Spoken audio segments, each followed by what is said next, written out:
মই প্ৰথমতে যেতিয়া লোকগীত বৰগীত গাইছিলোঁ তেতিয়া মই এজন ছাত্ৰ হিচাপে নৰ্মেলি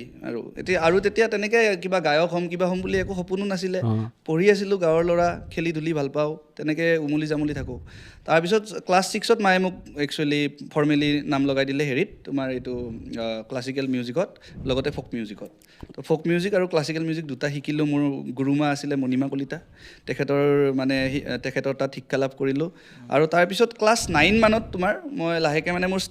যিটো ষ্টেজ ফ্ৰাইট বুলি কয় মানে ষ্টেজত উঠি গান গোৱা হেৰিটো সেইটো গুচি গ'ল তাৰমানে ষ্টেজত গান গোৱা হ'লোঁ আৰু লাহে লাহে মানে ভয়টো কমিলে একজেক্টলি আৰু তেতিয়া আমাৰ তাতে এজন অসমৰ প্ৰখ্যাত সংগীত পৰিচালক মনোজ শৰ্মা হয় জুবিনদাৰ লগতো বহুত কাম কৰিছে তেখেতে মোক স্পট কৰিলে তেতিয়া তেখেতে ক'লে তোৰ গলাটো ভাল বা তই ভাল গাৱ চেষ্টা কৰ কিবা এটা হ'ব এই যে তেখেতে ক'লে তেতিয়াৰ পৰা অলপ চিৰিয়াছলি ল'লোঁ কিন্তু তাৰপিছত আকৌ কি হ'ল ক্লাছ 9ৰ পাছত ক্লাছ 10 আহি গ'ল মেট্ৰিক দিব লাগে পঢ়া পাতিত সোমাব লাগে ঘৰৰ পৰাও ক'লে এইবোৰ বাদ দে যি হ'ল বা খেলা ধূলাও বহুত কৰিছিলোঁ ক'লে এইবোৰ নালাগে এতিয়া কৰিবলৈ তই ভালকৈ পঢ় তাৰপৰা হায়াৰ ছেকেণ্ডেৰীও নলবাৰীত পঢ়িলোঁ তাৰপিছত বিবৰুৱাত যেতিয়া আহিলোঁ বেচিকেলি আৰু সেইটো টাইমতে অলপমান ইণ্টাৰনেটৰ এক্সপ'জাৰটোও পাইছোঁ বা সৰুৰ পৰা দাদাহঁতৰ ফোনত কেতিয়াবা লিংকিন পাৰ্ক শুনো কেতিয়াবা এমিনেম কেতিয়াবা 50 চেণ্ট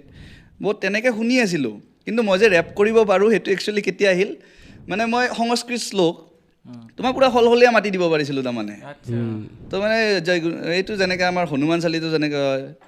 জয় হনুমান জ্ঞান গুণ সাগৰ সেইটোকে একে উশাহতে মানে বহুত লাইন মাতি দিওঁ কিন্তু বাকীবোৰে অলপ উশাহটো বেছিকৈ লয় মই তেতিয়া ৰিয়েলাইজ কৰিলোঁ মোৰ চাগে লাংছৰ কেপাচিটিটো বেছি নেকি নাজানো মেডিকেলি বা কি নাজানো মই সেইটো মানে মোৰ ধাৰণা হৈ গ'ল মোৰ মই পাৰিম তাৰপিছত বোলো লিখিবলৈ ল'লোঁ প্ৰথমতে ইংলিছ লিখিলোঁ মই ইংলিছত মানে বহুত মোৰ ইণ্টাৰেষ্ট আছিলে সাহিত্য বুলি ক'লে আপোনাৰ ইংলিছ মেজৰ আছিল নি হয় তো মানে মই ইংলিছতে লিখিলোঁ ভাবিলোঁ ইংলিছে গাম আৰু বস্তুটো অসমীয়াততো সম্ভৱ নহ'ব সেনেকৈ ভাবি আছোঁ অসমীয়াত কোনো গোৱাও নাই তাৰপিছত বহেমিয়া শুনিলোঁ বহেমিয়া পাঞ্জাৱীত কৰে পাঞ্জাৱী আৰু অসমীয়াটো চাব গ'লে মূল একেই আৰিয়ান লেংগুৱেজ তেতিয়া মই ভাবিলোঁ তেতিয়াই মই বিবৰুৱাত পঢ়ি আছোঁ তেতিয়া ভাবিছোঁ বোলে কিবা এটা কৰিব পাৰি নেকি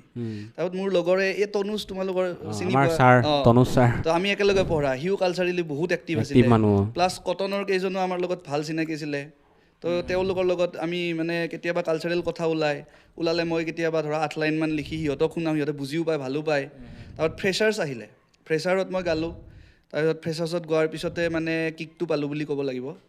আৰু ফ্ৰেছাৰ্ছত গোৱাৰ পিছত একচুৱেলি এটা ঘটনা হৈছিলে ফ্ৰেছাৰ্ছত মই যেতিয়া গান গাইছিলোঁ লাভ দ্য ৱে ইউ লাইকটো গাইছিলোঁ নিজৰ গান নহয় এমিনেমৰ গান বহুত ফেমাছ গান আৰু সেইটো টাইমত মই সেইটো মানে বহুত গাবলৈ চেষ্টা কৰোঁ মানে বহুত পাগল আৰু ৰেপৰ নামত তাৰপিছত ষ্টেজত উঠিলোঁ আৰু তোমালোকৰ যদি মিউজিক ভিডিঅ'টো চাইছা এমিনেমে তাত গেঞ্জি পিন্ধি গান বগা গেঞ্জি এটা মই এটা ক'লা গেঞ্জি পিন্ধিছোঁ কাৰণ মই মানুহটো ক'লা